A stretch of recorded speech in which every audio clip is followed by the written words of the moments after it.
Mga kababayan, sa Pilipinas, dalawa lang ang season. Tag-init at tagbaha. Sabi may flood control projects na, pero tuwing ulan, ako pa rin ang lifeguard ng barangay. Ang laki ng budget. Pero yung baha, walang resibo. Nationwide daw ang projects, nationwide din ang baha. Package deal. Sir, bakit puro buhangin at semento lang nilagay nyo dit? Kasi sir, ang Lake E ng Bigayan. May horror din tayo. Ghost Project. Di mo nakikita, pero nilamon ang budget. Yung tsinelas ko, hindi na panglakad. National athlete na.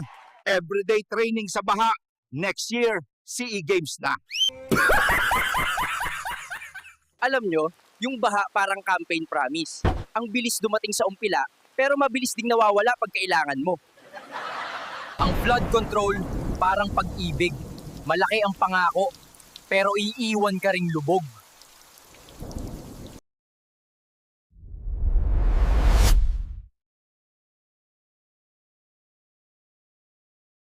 Salamat! Ingat sa baha at sa pangako. Like and subscribe kung natawa ka. Mga kabiyahe, don't forget to like, subscribe, and hit the notification bell para lagi kayong updated sa ating mga bagong videos.